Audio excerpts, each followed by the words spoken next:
We're live. This is going to be fun. I'm excited for this one. Gentlemen, thank you for joining me. For those of you who don't know me, my name is Kenny Gould. I'm the founder of Hop Culture Magazine, also known as at Hop Culture Mag on Instagram. I'm on Instagram at Hop Culture Ken. If you want to see pictures of my cats or what I'm up to generally. I am very pleased to be here today for this panel. We're going to be talking about adjuncts and creative and interesting ingredients. So this panel today is actually sponsored by our friends at Oregon Fruit. So I'm just going to give them a little shout out. The beer that I am actually drinking, this is the festival beer. This is the collab that we made with Ouzelfinch. Used a lot of weird fruits that came from Oregon, great state, which is a great segue to introduce James, who is in Oregon right now. So, James, do you want to introduce yourself? Tell us what brewery you're from, and what else did I say? Sure. Yeah, I'm James Dugan. I'm one of the co-founders of Great Notion Brewing and head brewer of our R&D facility. Let's see. Yeah, we're in Portland, Oregon. Shout out to Oregon Fruit. We use their products quite a bit in our beers. And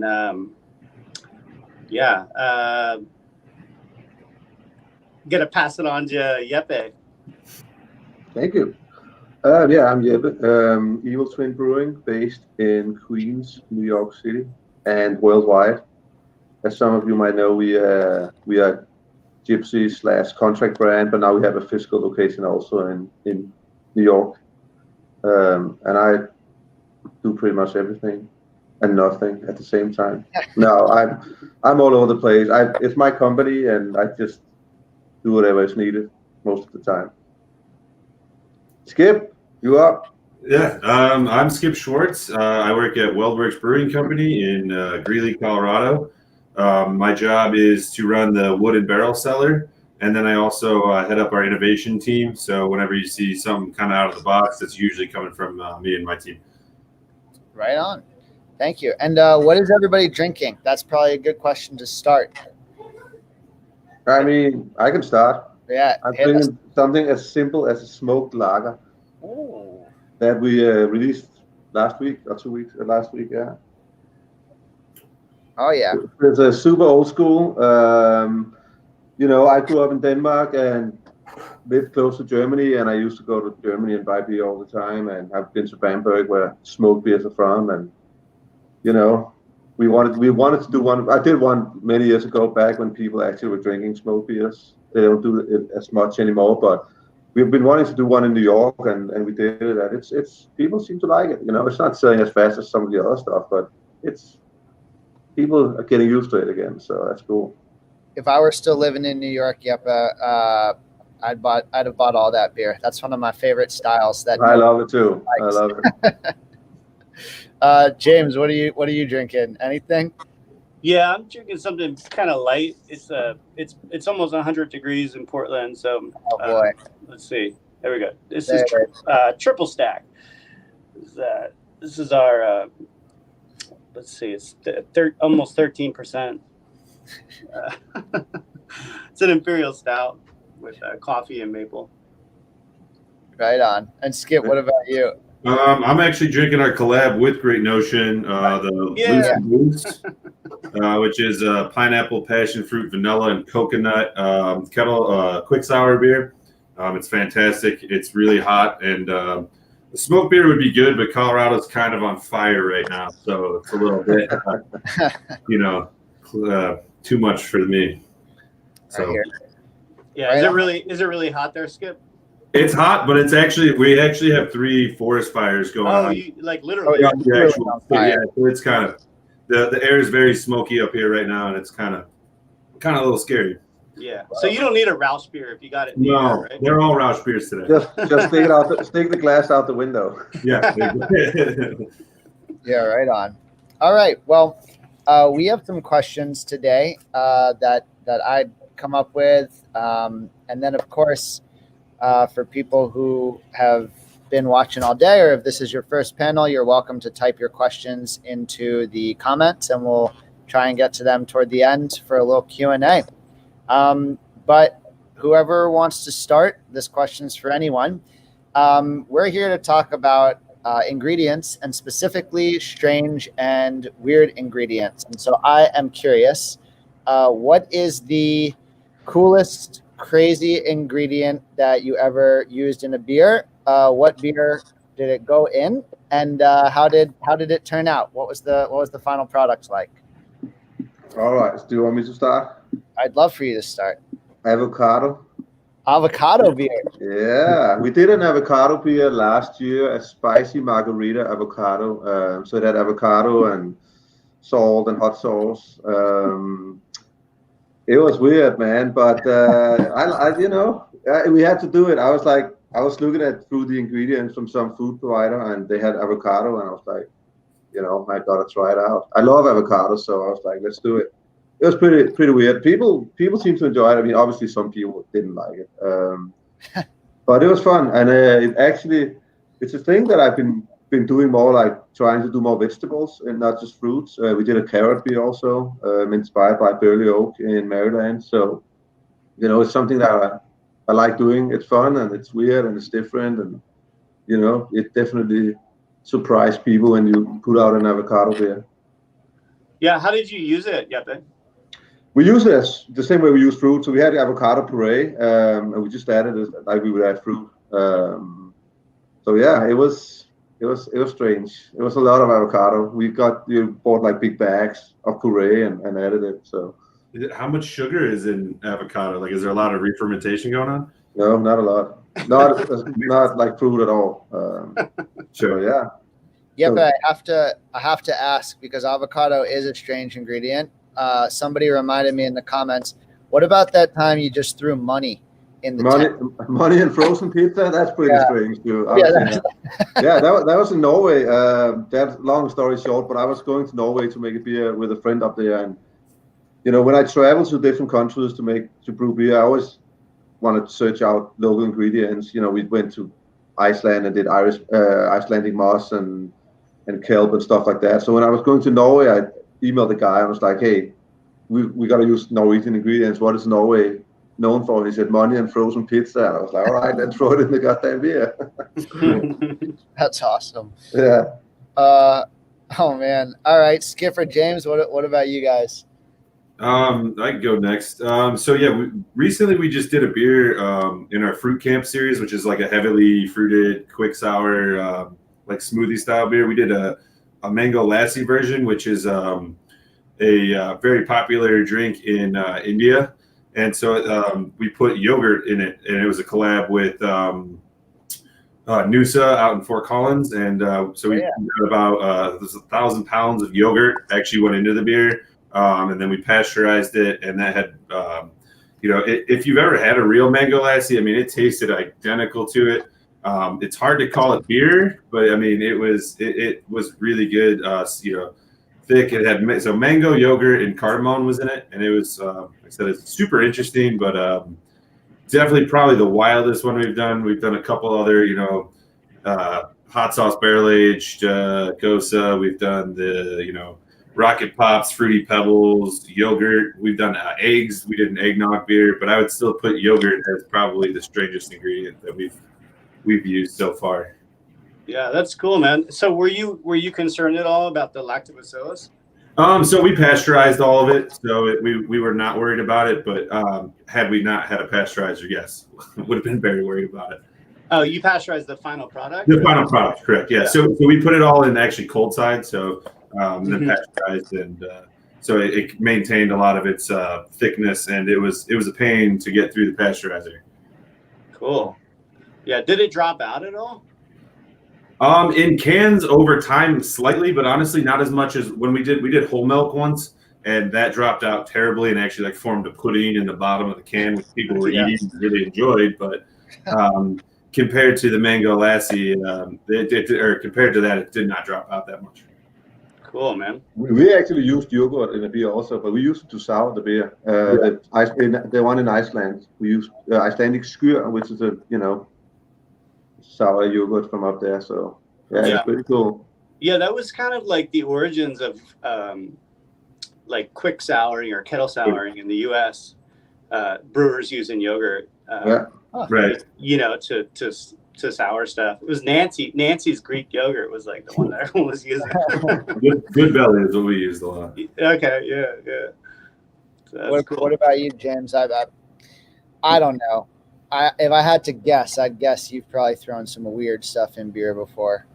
Just a guess. Yeah, for sure. I think it's hard to say, right? Because there's so much experimentation happening. But like, I was thinking about it. It was a tough question, but to just consider, because we do so much weird stuff. Right? It's like, how do you even put that in an order? But I was thinking about it, and I think fresh pandan leaves is probably the weirdest. And I say that because it's such a pandan is it's a Southeast Asian tropical plant, and in Portland here we can buy them at Asian grocery markets. So what I did was I bought about 50 pounds of fresh pandan leaves, and then I used basically like a hand mixer with a little bit of water to create an emulsion, and then I strained it and brought it up to 180 degrees and put it in the finished beer. And what that leaf offers is such a unique flavor. I mean, it's a combination of vanilla, almond, and coconut, and it's a beautiful flavor. Like, and the reason I did it actually, and I got to give props to like the ice cream makers out there in Portland, because they're doing some really, really cool ice cream stuff. So I had a pandan ice cream, and I was like, what is this? Like, it really kind of turned my head because the flavor was outstanding. So, the beer was called Pandan, and we only made it one time, but I've been thinking about making it again because I loved it so much. So Pandan's a super cool, tropical plant that definitely has a place in the culinary world. Hey, James, do you ever go to Pok Pok, the Thai restaurant? I love Pok Pok. Yeah, they actually put pandan leaf in the water, in the drinking water. Oh, do they really? Yeah, so when you get the drinking water and it tastes has a little flavor to it, that's pandan leaf. Oh, that's so cool. I did not know that. Yeah. That's right. That spot's pretty close to your brew pub, isn't it? To ours? Yeah, isn't it close? Oh yeah, I mean it's like just a few miles. Yeah. Pok Pok's awesome. Yeah. Cool. Yeah. So I think when we think of beer culture for, I don't know, thousands of years of history, right? It's a lot of traditional kind of clean lagers, or it's very traditional, right? There's a lot of rules. Why do you think that craft beer fans over the last couple years in particular have just really responded to such intensity of flavor and ingredients? What do you think shifted that changed the palate toward these wild and crazy flavors and ingredients? I can start with this one. Well, just on the flip side of that, I think a lot of brewers are really enjoying drinking lagers right now. Just because like you can get an oversaturation of flavor at times, and as a brewer who's like immersing themselves in that environment, sometimes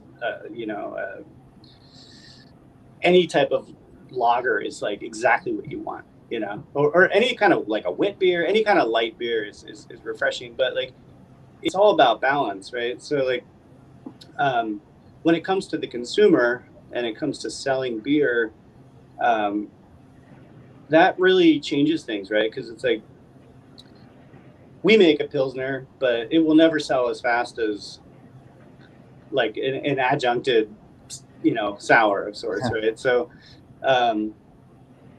we're in the business of making really unique beers and selling beers. So, while there is a place for very light beer, there's especially for brewers. I mean, we really enjoy drinking those beers, but I think what it comes down to is like the exploration of perception, the doors of perception, right? Like, I think many people desire to challenge their senses, and taste is one of the most rewarding ways to do this. I think it's also really important to challenge like how we respond to flavors. Like how do we feel about that thing that we just ate, or that thing we just drank, right? Because it's so important to keep our taste buds always guessing, and by doing that, like we grow, right? Like it's part of our growth, exploring ourselves, exploring our senses. But I think that's why customers like intense flavors, because everyone wants to grow, Yes, I agree with that. And I also think personally what was a big part of it was, people saying you can't put that into beer. And then it kind of almost became a challenge to people. That's funny. Yeah. And I truly think that was part of it. And then those beers started selling a lot. And so, that kind of helped push it even more and more. So it's just, something, but I totally agree that like people always want to see like growth and stuff. That's awesome. Yeah, I mean, this also has to do with, the world has just opened up more. Obviously not the last 5 months, but before then, the world has been so open the last 5 to 10 years, and people just get exposed to way more ingredients, and, the food scene is changing, and you can, there's no city anywhere that doesn't have, a Thai restaurant or, all that stuff. So people are just way more exposed to these exotic flavors, and, I think a lot of the new beer drinkers, the 21-year-olds that's get to the legal age of drinking beer and get into craft beer, they've been exposed to these flavors before they even got into craft beer. And I think that has a lot to do with it. I mean, I'm an old guy. When I was young, we just couldn't get these flavors. I mean, I never have heard about a dragon fruit or even a passion fruit or whatever. But now you see them everywhere. And when people get used to something like that, it's you don't want to. You're used to getting to intense flavors, and that's what you kind of crave. Yeah, no, you're absolutely right, Jeppe. I think in a way, like, it's like a tolerance, right? You can build up a tolerance to like flavor. Mm-hmm. So then, like, you always require a little bit more to satisfy yourself.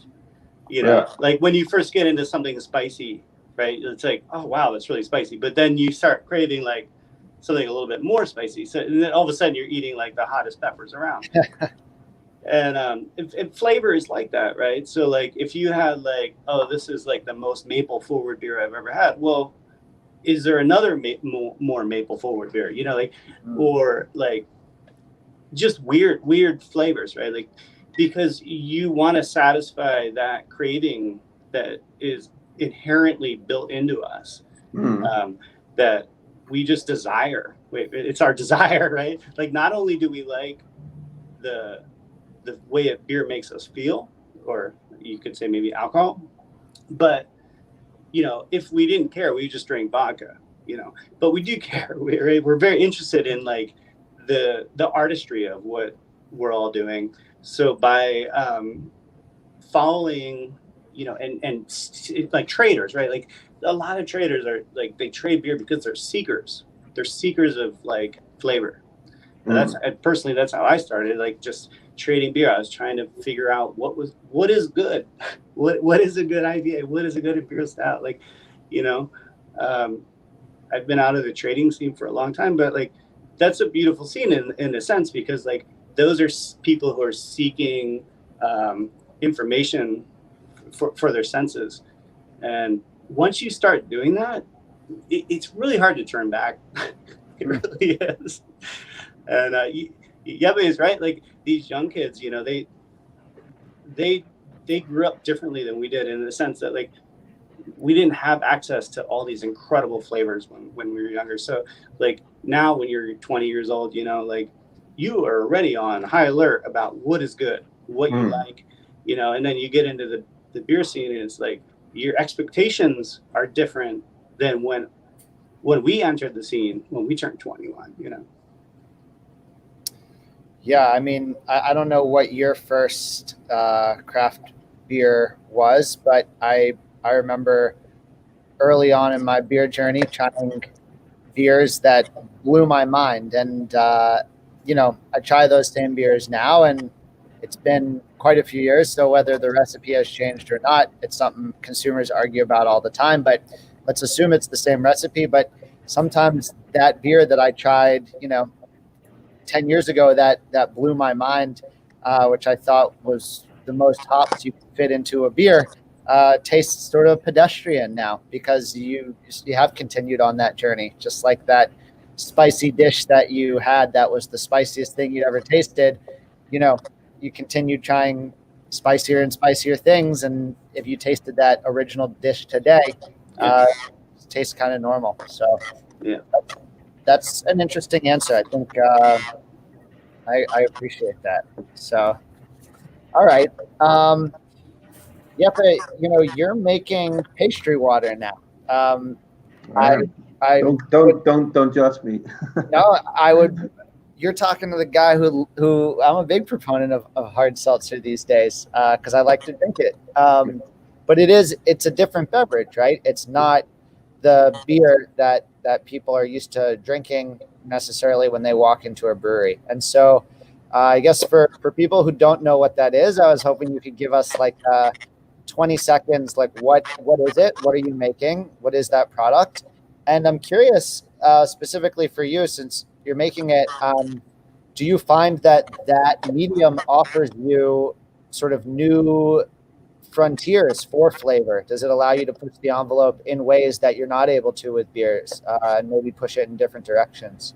Yeah, I mean, there's a lot to say about hard seltzers, and 20 seconds is not enough. So, but yeah, we started making them back in February, and it had started to move a little bit. I mean, you know, there's a lot of big brands, and one thing about all the big brands, one thing that's common is they all spiked, meaning they have alcohol added, and we were obviously not going to do that.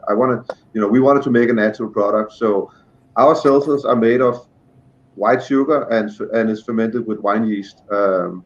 So, you know, just the starting point is, you know, it's not more than hops, but it's kind of like, you know, it's a good product. It's made with good ingredients. The thing about it, I like about seltzer, I mean, there's a couple of things I like about them. First of all, they're, you know, cheaper to make, so we can also sell them cheaper, which is kind of cool.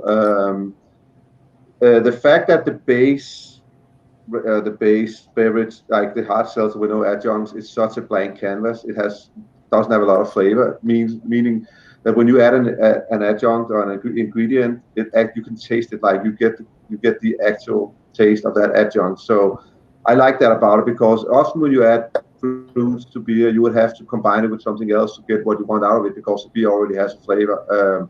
But when you do it to hard seltzer, it's kind of like adding adjuncts or adding fruit to water, and so it actually tastes of what you add to it.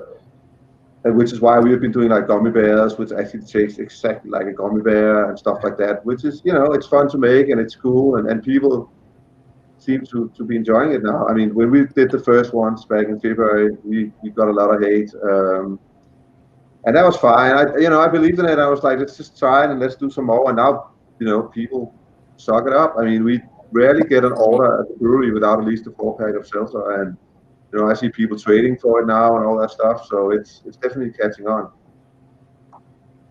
That's awesome. Jeppe, what's your shirt say? I've seen a couple comments about it. People seem to be digging it. Vinyl is killing the MP3 industry. This is an older shirt now, but it's actually Jack White's record label that put it out. I thought it was kind of cool. Yeah, that's funny.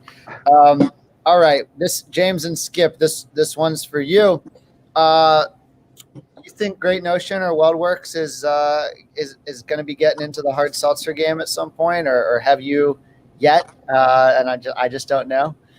Yeah, we have actually. We're just about to package our first. So yeah, like Jeppe, I said, like we use like a wine yeast for fermentation. It's just essentially dextrose and water. But then during fermentation, we use what's up Oregon fruit, blueberry, and like it's really interesting, right? Because like you certainly could hop it, if you wanted to, and you could really make I think you could make a hard seltzer that you could trick, because the pH of the hard seltzer is really low. I think you could really trick someone into thinking that it was actually beer.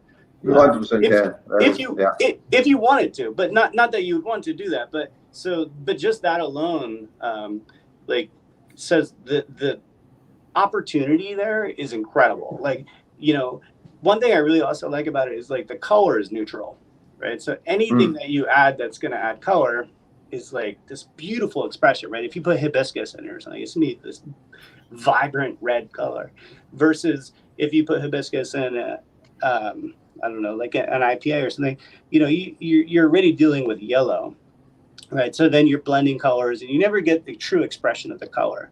So like Jeppe was saying, like it's a blank palette for really anything that you want to do. So ours is going to be like a version of like blueberry muffin, and it's called Blueberry Fizz, and that's getting packaged pretty soon. And I'm pretty excited about that whole scene, man. I think it's really cool. That's awesome. Skip, what about you? We've done a couple tests. We've never released any. It's not because we don't want to. It's just we're kind of, Neil's our head brewer Neil Fisher is pretty stuck on the fact that it needs to be put into cans at 3.2 volumes or higher. He's a big LaCroix drinker, so he wants it to have that same carb level, and if it doesn't match it, he doesn't want it to go out. But fermentation, we've done plenty of test fermentations and get it to the can, and we just can't get it to where he wants it. So we're kind of some of our people in the back of house are kind of dragging their feet, and so we don't really know if the packaging team's purposely doing it or I don't really think they're going to do that, but it's just a joke we make. But yeah, I think at some point we'll enter that arena. It would be kind of like Jeppe's talking about with the trying to do kind of the pastry thing. I mean, it's kind of in our wheelhouse to do pastry-esque things, so it would make more sense if we were to do it. We would try to remake some of the favorites of our beers, but in a hard seltzer form. Cool.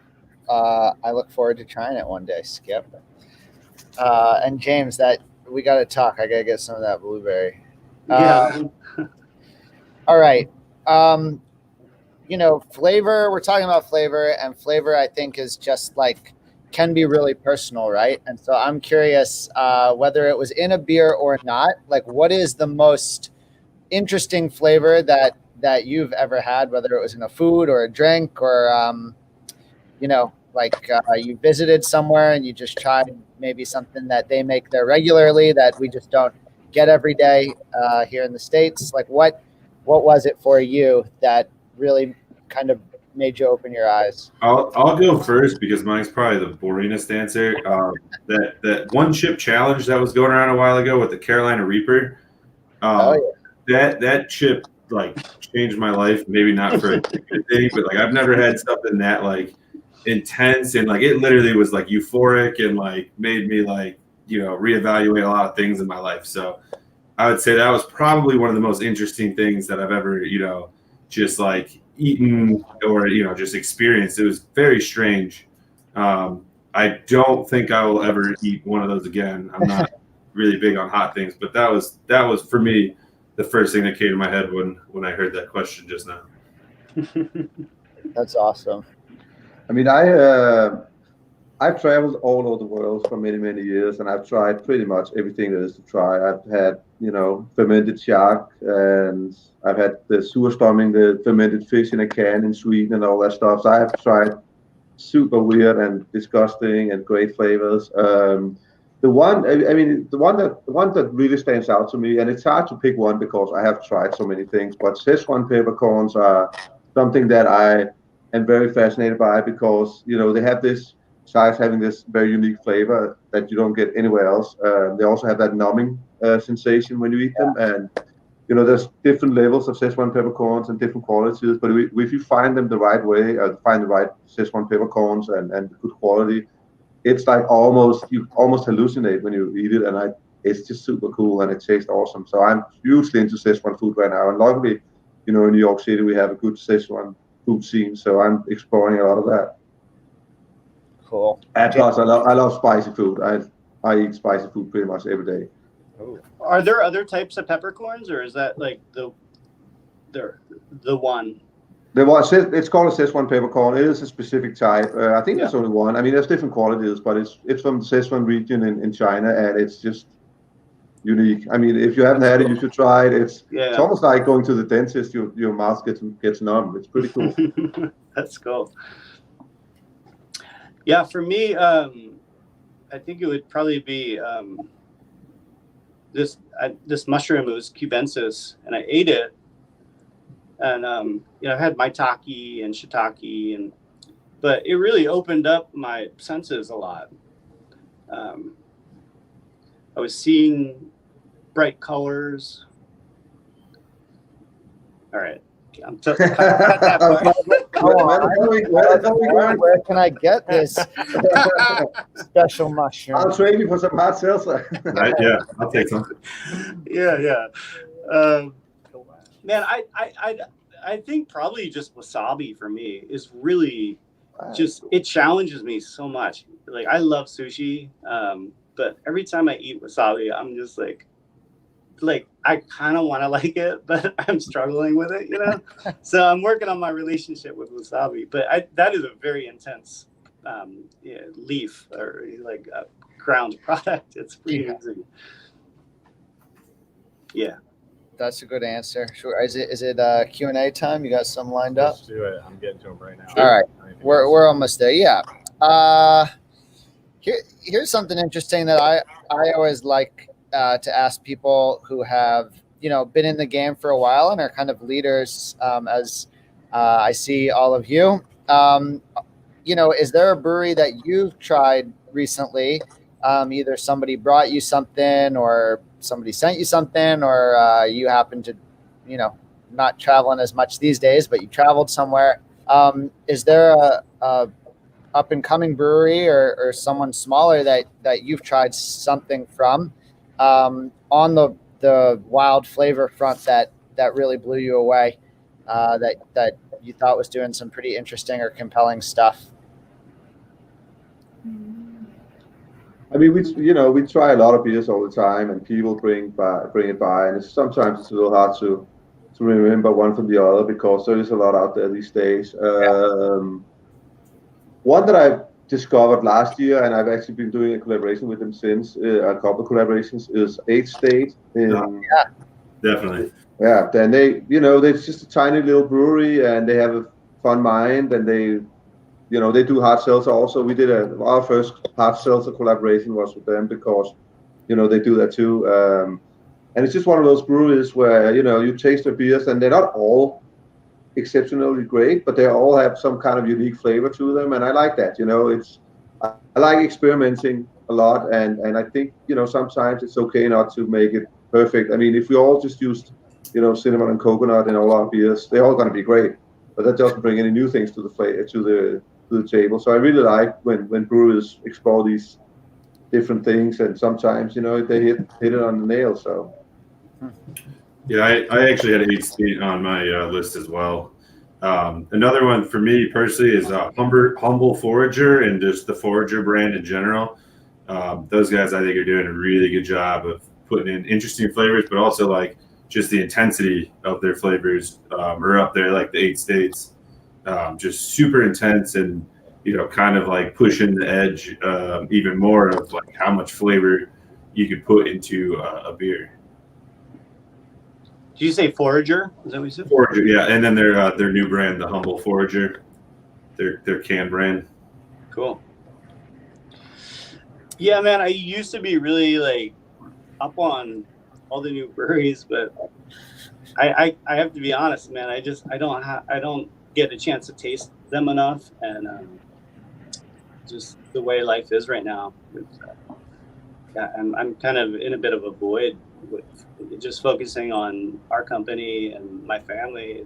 It's been hard to access a lot of the other creativity that other breweries are doing right now. Definitely. Well, Russ, throw us up a question, baby. What you got for us? Let's see. Here you go. All right. Question for the group. Was there a memorable time when you tried to meld multiple intense flavors and it did not work out?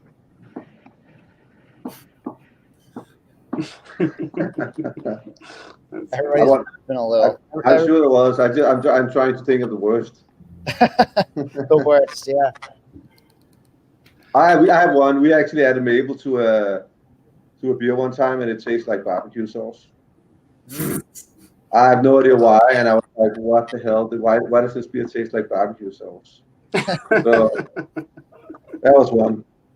I mean, I had one that I don't think worked out, but the rest of the world may disagree. I really just the hot sauce barrel aged taco gosa we did last year, it just wasn't for me. Like I said, plenty of people liked it, but I don't think it worked for my palate. So yeah, we one time when I was riding my bike to work, I ran across this woman who was like, "Do you want some apples?" And she was picking them, and I picked like a whole bunch of apples and just filled up my backpack and my basket, and I threw them in the boil that day to try to kind of get that pectin thickness. And it just the wort tasted so bad. I don't know what it was, but that beer was not good. Write that one off. Give that one to Paul, James. Yeah.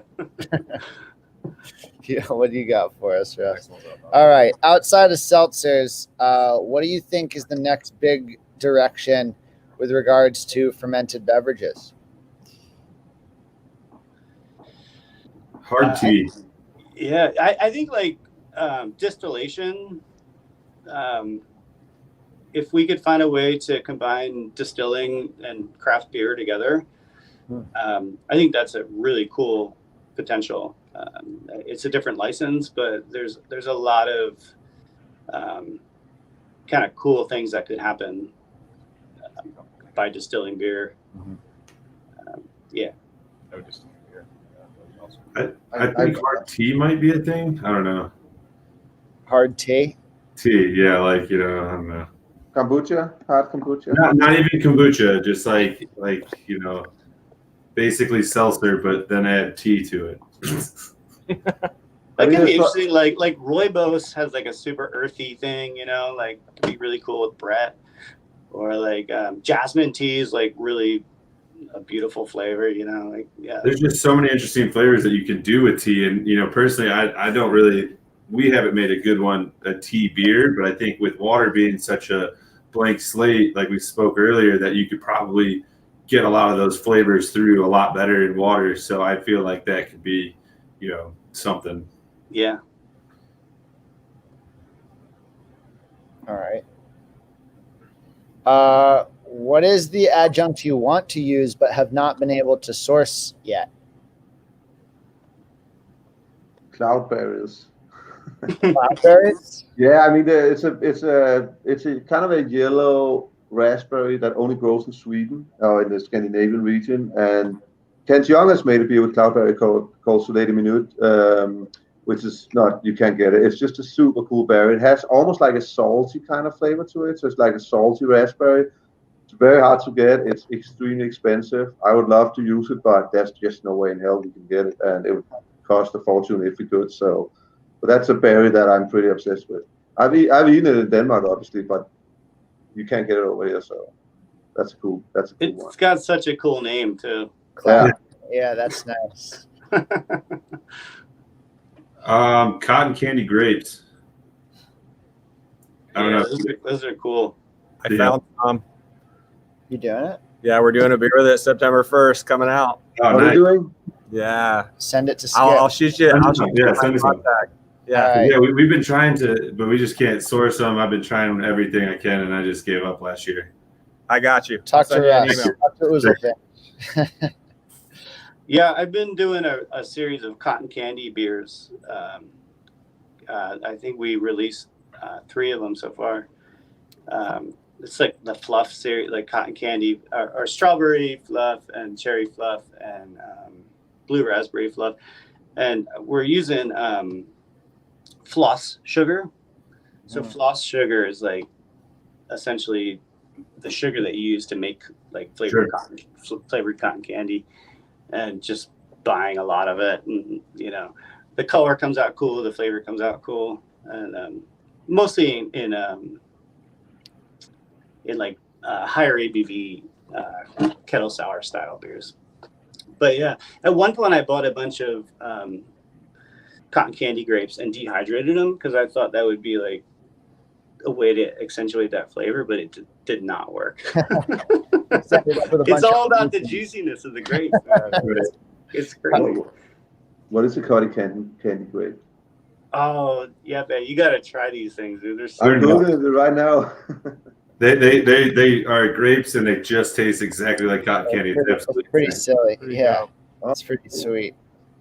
Yeah, are they're only a certain time of year, probably. Yeah, it's a really short window, I believe. Yeah, like a month or so. Yeah, they're cool. I want to see a mangosteen beer. You ever had a mangosteen? We did. We put mangosteen in a beer last two GABFs ago. Was it good? It was fantastic. Oh, all right. It's also super expensive and hard to get, so we'll never get it. Yeah. I bet it was pretty good though. It was fantastic. Yeah. Somebody just wrote a comment. Morels. I've actually been thinking about morels because I absolutely love morels. So that would be a cool one to use. I mean, I just love mushrooms, and it's not something that's been used so often. So it would be nice to, or it would be fun to try that. Mushroom beer. like Italian porcinis are. Yeah, I mean, like when they're dry, they smell so delicious. Like it's almost like a Rausch mushroom kind of. It has a smokiness and a richness that's like hard to beat. Yeah, porcinis are amazing. Let's get mushrooms into beer. That's a good idea. And chanterelles are like apricot. James loves mushrooms. Oh yeah, and I don't know if you guys have ever heard of candy cap mushrooms. Candy cap mushrooms taste just like maple syrup, but the most intense maple syrup you ever had. Candy caps, crazy. Yeah. And I've had a candy cap beer before. It was. You would swear there's maple in it, but there wasn't. And they're like, they won't poison you. They're like, no. They're usually used in desserts. Huh. Okay. Yeah, I used to work for a mushroom farm, so I'm a big mushroom geek. You do sound like you know something about mushrooms. Yeah. The vivid colors. You wanna jump in here? Yeah. Russ has a question. Yeah, I got a question. I don't need the camera. I'll just ask it over the mic. Oh, all right. You can hear him. Can you guys hear me? Yeah. I'm obsessed with butterfly pea flowers, and we're about to put it in a beer. And just the fact that it acts kind of like a litmus, and as the pH drops, the color will change, and same as the pH goes up.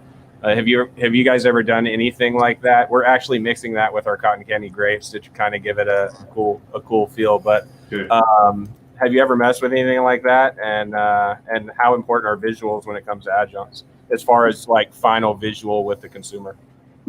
Yeah, I have obviously, and it's very important. I mean, the visual is, I would say, it's almost too important these days. I think last year I said to somebody, if it doesn't look good on Instagram, it's not going to sell. It's just, it's just the whole Instagram generation that are getting into craft beer and have a lot of saying because they buy a lot of it. It's just, I think sometimes the beer sells better because it looks good. And that's, I think it's not something I dislike as such. I mean, the beer has to taste good also, but it's kind of crazy that, a blue beer always sells better than a yellow beer. That's just how it is, But yeah, we have done a lot with different colors and blue raspberry and all that stuff. It's fun. Yeah, we tried the butterfly pea flowers one time. I personally didn't like the flavor impact it had on the beer. It was just way too earthy, we did it in an IPA. The color was super cool, but I think there's other ways to get the color without the flavor. Yeah, Yeah, we personally have never done anything with it. I've messed with it, on home brews and stuff. And but yeah, I totally agree with Jeppe that the visuals are super important. We spend a lot of time working on that, and that's part of recipe development. And when we talk about adjuncts, like you don't want to mix certain fruits together and turn out a brown beer, because that's just going to put customers off, and so that's definitely important. Yeah, cool. Appreciate it. Here, I got another one for you here. All right. What's the most difficult flavor to capture in a beer when using adjunct ingredients? And chocolate's been the most difficult for me. Yeah. Do you know why, James? Do you know, is it something about like the makeup, like the chemical makeup of chocolate, or? Well, you can get alkalized cacao, which helps, without affecting the overall pH of your beer, because cacao is really acidic in general, and it's called Dutch processed cocoa, and that is really good too. I just really don't know, man. Like, we've made like massive buckets of brownie batter and put them into beers. It just doesn't express itself like I would think it would. So it's just been a challenging ingredient, which I love. I love that it's challenging because it keeps me interested in trying to figure out how to really get there. But yeah, chocolate's been, to really fucking nail like an incredible chocolate beer. Like, we just haven't done it yet,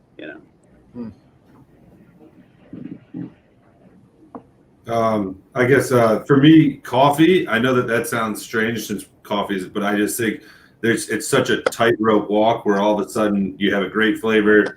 4 hours later, you have green pepper, and I'm super sensitive to green pepper and coffee, and I love coffee and I love coffee beers, but man, coffee is one of those tightrope walks that I always hate dealing with, but love it if you can nail it. Yeah. Jeppe, you got anything? No, I don't know. I mean, I can't pick one specifically. There's so much you can do. Yeah. During fermentation, after fermentation, and I actually look more at our brewery now as a kitchen, because we change beers pretty much up until we can them. Not hours before, but like the day before, and we often adjust something to make it taste more of what we want it to taste like. You can add vanilla to get something out of it. You can add salt or something like that. So sure. All right. What are your thoughts on the whole cannabis beer shtick? Is it just a gimmick, or is it something worth exploring? We've explored the terpene thing in Oregon. Here, there's a lot of people who have farms or involved in the extraction of THC and also CBD, and we've definitely used a lot of different terpenes on a small scale. But for me personally, like they never taste as good as they smell. Like, and I wish they did. I really do, because some of the vials are like, oh man, this is incredible, but it just doesn't come out in the taste. So I'm not sure why. Does it come out in the smell of the terpene or the scent of the beer? The terpene. So have you ever been able to capture that aroma in the actual beer itself, or after, the boil, or it just doesn't translate? No, yeah, the aroma comes out in the beer too, but you kind of need to taste it, and just doesn't. You can't taste it. There has been one hemp beer, I think it was a New Belgium beer that had hemp seed in it, that I thought really they did a great job of capturing the essence of the plant. I can't remember what it was called, but I mean, I have no plans of doing it. I don't like the flavor of cannabis, so I don't see why I would put it in a beer. Yeah, I don't really have much to add to that. I don't think we'll ever really mess with that, or I really don't have an opinion on it, honestly. Totally fair. It's kind of outside of my realm. Search. Russ is looking for questions. I can come up with another question for you real quick. As far as adjuncts go, I do know that, just being in the brewing scene and knowing more about the production process, how important is back sweetening and adding adjuncts post fermentation as opposed to adding it in the fermenter and allowing it to attenuate out, as far as capturing flavor goes, if that makes sense. Sure, yeah. I mean, with like the smoothie style beers and a pasteurizer, we definitely go a lot more in bright than we ever did with fruits and stuff, and that makes it super easy. You're definitely going to capture those flavors. But yeah, prior to the last year or so, most of the time flavors were all in fermenters for us. So yeah, same here, man. It's like it's really hard to beat when you have a beer that's sitting at like 3.4 or whatever pH, and if you fermented all that fruit, it's really hard to taste that beautiful fruit character, but by hitting that bright tank or the finished beer essentially with a very finely filtered fruit concentrate, it just brings the beer to life. It's bright, it's fruity, it's like such a true expression of the fruit. So I think that's really important, and we have been working really hard to figure out, just over the past year, the best process to do that, and I feel like we've gotten there. We haven't had any re-fermentation in cans or anything, so it's been but yeah, absolutely, that is. If you're not doing that, like, I don't think you can really, unless you're using flavors, or extracts to accentuate the fruit, you leave a lot behind, because when you ferment the fruit, you blow off all the aromatics of the fruit. Find anything else? Did Jeppe have anything? Oh, Jeppe, did you have anything to add, or should Russ throw something up here? It's already been said pretty much, but I think there's something to both. Adding it as late as possible is always the best if you want to get the clean flavor, if you want to make it taste like the fruit you add. But sometimes I also like fermenting the fruit and see how that affect the actual flavor. So we do both. We ferment sometimes we don't, and play around with it. And some fruits you can ferment and they still taste pretty good, and some are just not worth fermenting. Yeah, in general, we do like a mixture of both. Like we'll ferment a portion of the fruit and then back sweeten with a portion of the fruit. But also we've been experimenting with hot side fruit, which has been really interesting. Pineapple is one that's like been fantastic on the hot side. We'll put it in the whirlpool, and it gives you like a pineapple cake, upside down cake kind of vibe. And what's so cool about hot side fruit is it literally locks in the flavor of the fruit. So when you ferment the fruit, you lose so much of it, but if you put it in the hot side, it really does stick around a lot more. But not all fruits are meant to be boiled. So. The way I approach it is I kind of add the adjuncts as I would if I did it in cooking. If I do spices, it's always on the hot side, because when you add spices in cooking, it's on the hot side. Fruit, on the other hand, how often do you heat up, a strawberry? You don't really do that, so I probably wouldn't do that in beer either. So that's kind of how I look at it when I do adjuncts. That how would I use it if I did use it in cooking? I think that's a good starting point, at least. Obviously, some things, like a pineapple, but you can bake a pineapple too in an oven and put brown sugar on it. It would taste awesome. So, some things would be cool. Yeah. Yeah. And if you think about the way jam is made, right? So jam is generally reduced and boiled. It does have a pretty nice concentrated fruit flavor. So we're just exploring that a little bit and trying to figure out like how to make that work best for us. But it's been pretty neat to do. And we've only really been doing it for a few months, but boiling fruit definitely is an interesting impact.